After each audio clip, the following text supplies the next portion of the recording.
السلام علیکم، آپ دیکھ رہے ہیں 5 نیوز اور میں ہوں شہزادی قمر اور میں ہوں سید مہدی عباس۔ بلیٹن میں سب سے پہلے شامل کریں گے نیوز ہیڈ لائن۔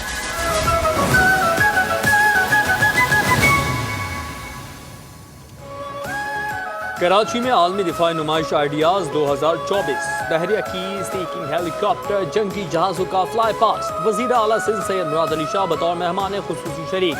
کھلے سمندر میں ستارہ دہشت گردی آپریشن نشان پاکستان، شاندار مظاہرہ، دہشت گردی کے خلاف جنگ میں اپنے اعضاء کھونے والے غازی بھی شریک۔ تینوں مسلح افواج جنگی اثاثوں کے ساتھ نمائش میں شریک۔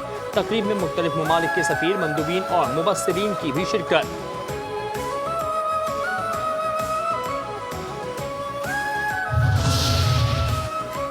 پاکستان خطے میں امن کے قیام کے لیے کوشاں ہے۔ دفاعی نمائش آئیڈیاز 2024 کے کامیاب انعقاد پر خوشی ہے۔ وزیر اعلیٰ سندھ مراد علی شاہ کا تقریب سے خطاب، کہتے ہیں سائبر سیکیورٹی اور ماحولیاتی تبدیلی عصر حاضر کے بڑے چیلنج ہیں۔ پاکستان اور بہادر مسلح افواج ملکی سلامتی کی بھرپور صلاحیت رکھتی ہے۔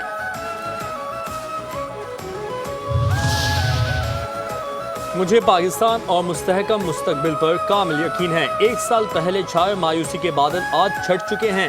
مایوسی پھیلانے اور ڈیفالٹ کی باتیں کرنے والے لوگ آج کہاں ہیں؟ کیا ان کو جواب دہ نہیں ٹھہرانا چاہیے؟ Army chief general Syed Asim Munir کا کراچی میں بزنس کمیونٹی سے خطاب، کہا آج معیشت کے تمام اشاریے مثبت ہیں، اگلے برس تک مزید بہتر ہوں گے۔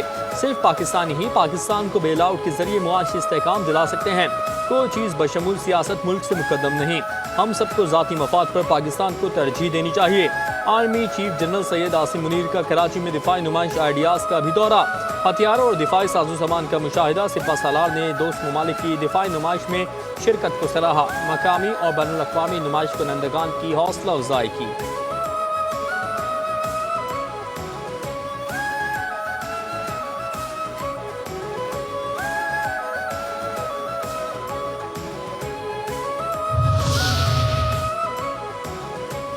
سربراہ پاک فضائیہ air chief marshal Zaheer Ahmed Babar Sidhu کا آئیڈیاز دفاعی نمائش کا دورہ۔ ISPR کے مطابق ایئر چیف کو آئیڈیاز دفاعی نمائش سے متعلق تفصیلی بریفنگ دی گئی۔ ایئر چیف کا آئیڈیاز دفاعی نمائش میں مختلف اسٹالز کا دورہ، پاک فضائیہ کے سربراہ کا national aerospace science and technology park pavilion کا دورہ قومی دفاعی صلاحیتوں کو بڑھانے میں تکنیکی تعاون اور جدت کا اجاگر کرتا ہے۔ ایئر چیف کے دفاعی صنعت کے فریم ورک کے قیام کی حوصلہ افزائی۔ ایئر چیف نے تکنیکی روڈ میپ کو ہم آہنگ کرنے کے لیے بین الاقوامی تعاون پر زور دیا۔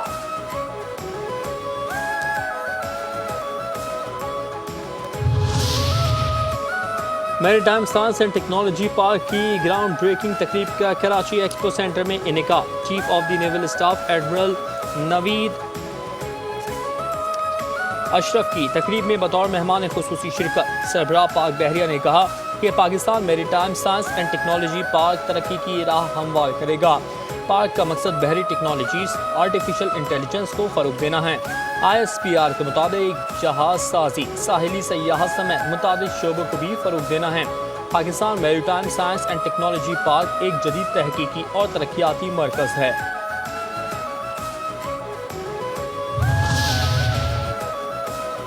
دفاعی نمائش آئیڈیاز میں پاکستان اور چائنا کے مابین دفاعی ساز و سامان سے متعلق معاہدہ، مفاہمتی یادداشت پر دستخط۔ معاہدہ Pakistani company heavy industries Taxila اور چائنیز کمپنی نورنکو کے مابین ہوا۔ دوسرا معاہدہ چناب انجینئرنگ ورکس اینڈ فاؤنڈریز کے ساتھ ہوا۔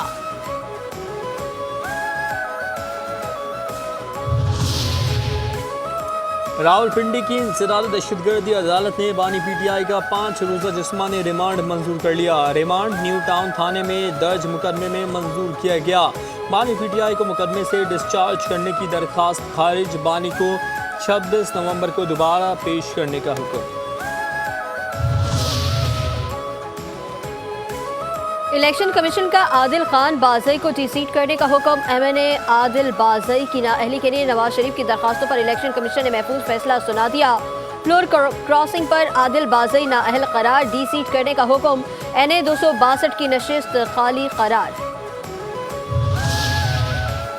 اسلام آباد کی انسداد دہشت گردی عدالت میں PTI رہنماؤں کے خلاف احتجاج کیس کی سماعت، بیرسٹر گوہر کی عبوری ضمانت میں 2 دسمبر تک کی توسیع۔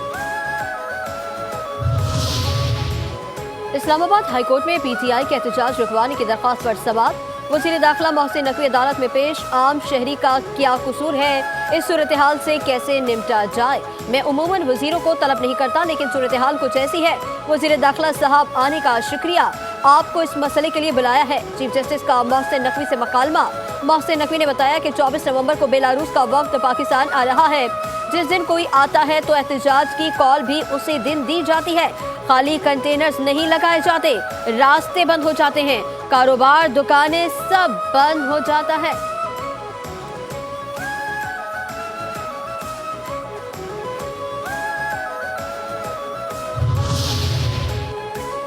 عدالت کا جو بھی حکم ہوگا اس پر عمل درآمد کرائیں گے۔ وزیر داخلہ محسن نقوی کی میڈیا سے گفتگو۔ کہتے ہیں کسی جلسے جلوس کی اجازت نہیں دے سکتے، احتجاج کو کوئی نہیں روک رہا۔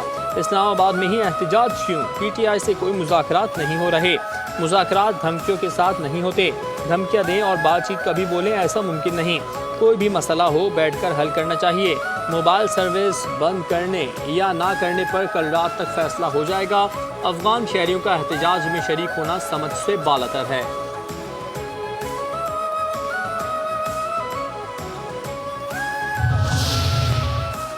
کے پی کی سیکیورٹی کی صورتحال پر آئندہ ماہ کثیر الجماعتی کانفرنس بلانے کا فیصلہ۔ کانفرنس بلانے کا فیصلہ بنو میں دہشت گردوں کے حملے میں 12 سیکیورٹی اہلکاروں کی شہادت کی تصدیق کے بعد کیا گیا۔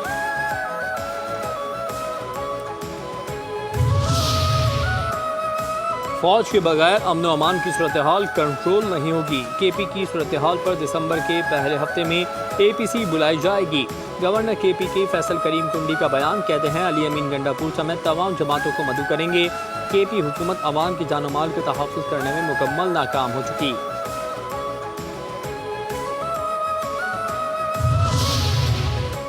پاکستان تحریک انصاف کے خلاف کریک ڈاؤن کا فیصلہ۔ گرفتاریوں کے لیے ٹیمیں تشکیل۔ پولیس ذرائع کے مطابق وفاقی پولیس نے 26 نمبر چورنگی کے اطراف میں گرینڈ آپریشن کا فیصلہ کیا۔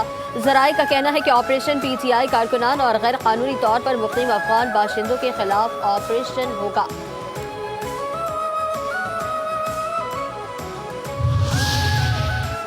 اسلام آباد میں تحریک انصاف کا احتجاج۔ 23 نومبر سے انٹرنیٹ اور موبائل سروس جزوی طور پر معطل کرنے کا فیصلہ۔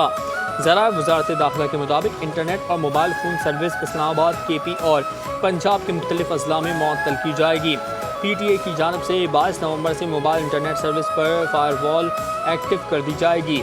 فائر وال ایکٹیو ہونے سے انٹرنیٹ سروس آہستہ اور سوشل میڈیا ایپس پر ویڈیوز اور آڈیوز لوڈنگ نہیں ہو سکیں گی۔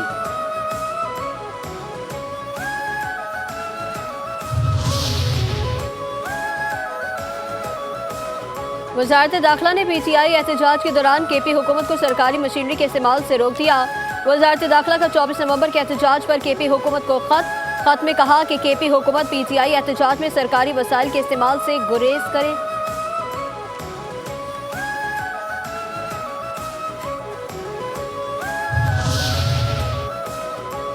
ریاست کے خلاف الجہاد الجہاد کے نعرے لگائے گئے۔ فتنہ پارٹی نے جہادی اسکواڈ کو مسلح کیا ہے۔ پی ٹی آئی نے نعروں سے خود کو کردم ٹی ٹی پی کا سیاسی ونگ ثابت کیا ہے۔ پنجاب کی وزیر اطلاعات عظمہ بخاری کا بیان۔ کہتے ہیں جہادی اسکواڈ اسلحے، شیلنگ، غلیل، کانچ ربڑ کی گولیوں سے لیس ہوگا۔ 9 مئی کا ماسٹر مائنڈ وفاق کے خلاف وزیر اعلیٰ کو مہرے کی طرح استعمال کر رہا ہے۔ ریاست کو کمزور مت سمجھیں، جتھوں اور بلوائیوں کا علاج کرنا ہمیں آتا ہے۔ کارکنوں کی پکڑ دھکڑ سے جعلی حکومت کے حواس باختگی صاف ظاہر ہے۔ ایک طرف 50 بندے اکٹھے نہ کرنے کے دعوے، دوسری جانب پکڑ دھکڑ سمجھ سے بالاتر ہے۔ مشیر اطلاعات کے پی بیرسٹر سیف کہتے ہیں تمام کوششوں کے باوجود پی ٹی آئی اسلام آباد پہنچ کر اپنے مطالبات منوائے گی۔ حکومت پر شدید خوف طاری ہے اور ان کی کام پہ ٹانگ رہی ہے۔ حکومت اوچھے ہتھ کنڈوں پر اتر آئی ہے۔